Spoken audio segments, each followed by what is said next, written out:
So,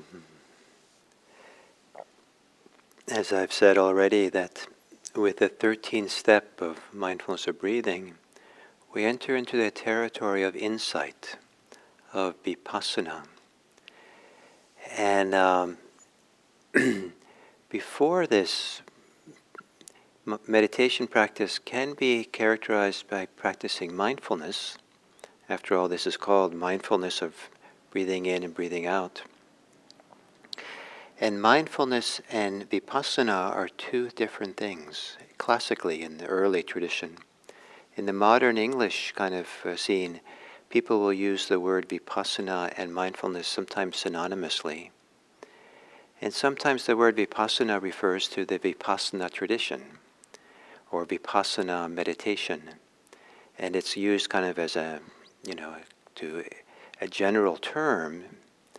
But in the teachings of the Buddha, the word vipassana doesn't refer to any kind of practice, but rather the results of practice.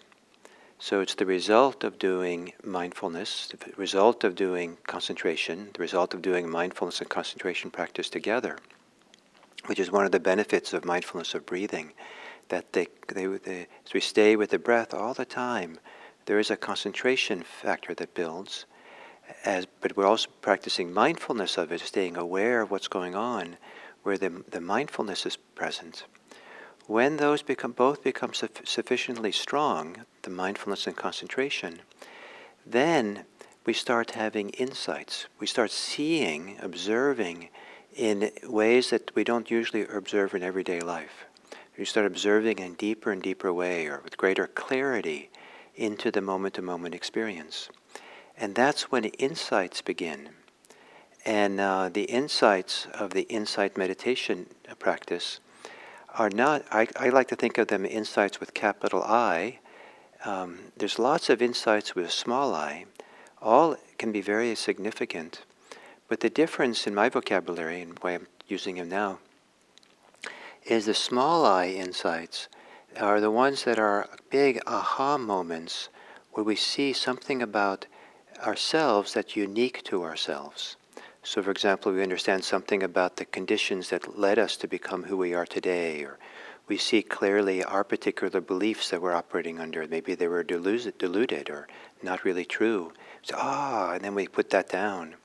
Or we see something about ourselves that we never saw before, and say, wow, that explains why I behave this way, because, there's that anxiety or fear or something, memory that I have that keeps kind of filtering my experience.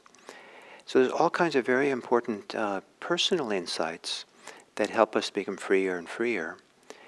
But the insight with a capital I, the insight that the insight meditation is really focusing on, are seeing things which are universal, that are common denominators of all experiences.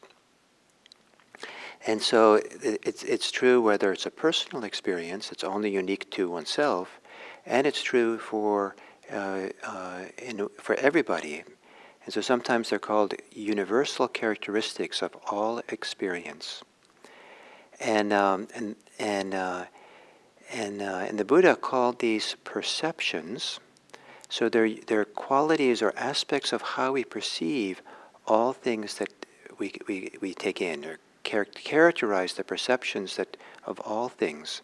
So there's something universal. So they're transpersonal, maybe, or they're more encompassing than anything we see personally. Whereas the personal insights are important, going deeper down into the common denominator of all experiences, the common characteristics of all experiences, it puts us down at the deeper foundation from which we build the cathedrals of the citadels of our conceptual world, the world of self and the world of others, and we kind of build this world and philosophy and beliefs and feelings and all that based on things that have this foundation of these common characteristics, common ways of perceiving, and the primary one that is the Buddha emphasizes is a quality of all experiences, is something called anicca. In Pali it's A-N-I-C-C-A. It's commonly translated into English as impermanence, and probably not the best translation, and I'll get to that in a few moments. But I want to emphasize that what we're focusing on here is what can be called experience. In philosophical terms, Buddhism is epistemological, right? Vipassana, this practice we're doing is epistemological. I think what that means is that it's the nature of how we know something, or the nature of the experience we have itself.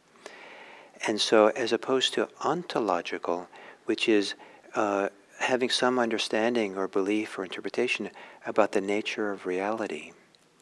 So many people want to assume or believe that insight practice brings us a deep insight into the nature of reality. And it can be very reassuring to feel like we have that kind of deep, powerful understanding.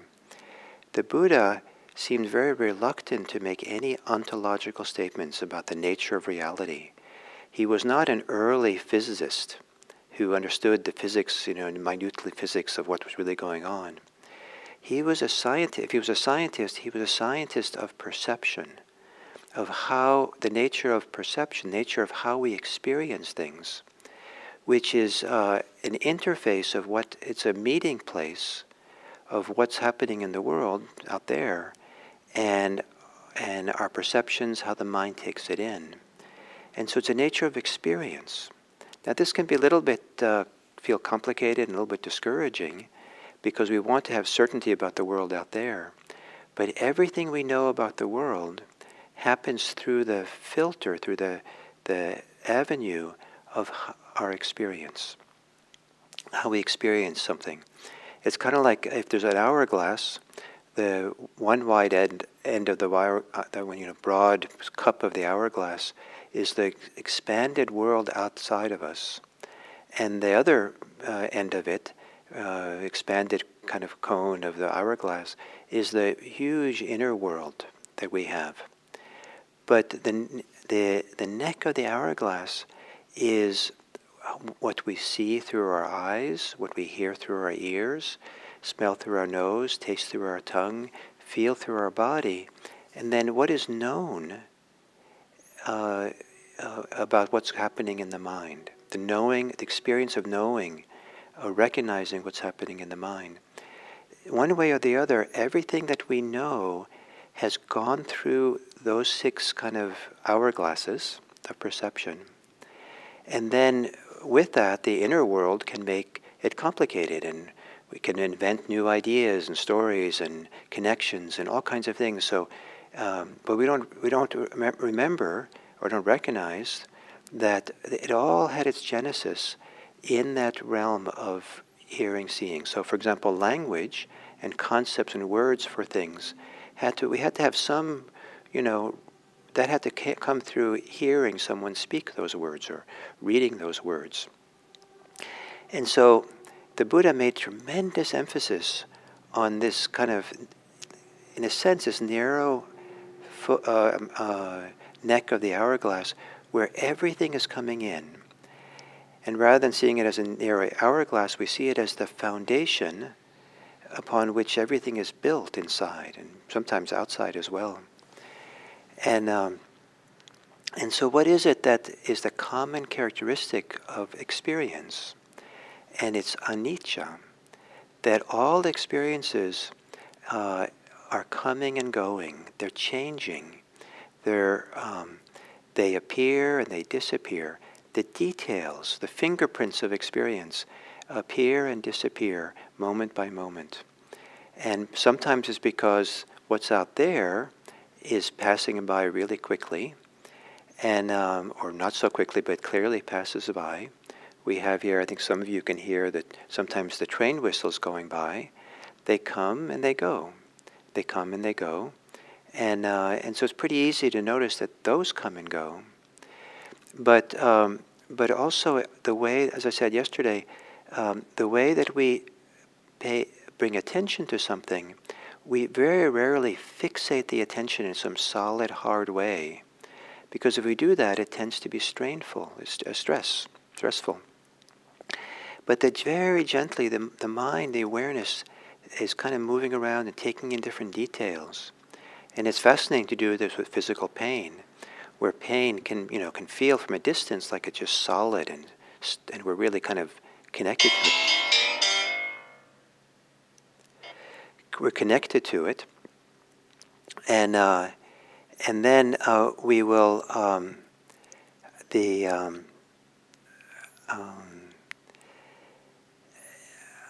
but if we really pay careful attention, this observing way, we see the experience of pain as a kaleidoscope of all kinds of sensations going on, arising and passing. And this arising and passing is repetitive. So some things come and they go and they return. They come and they go.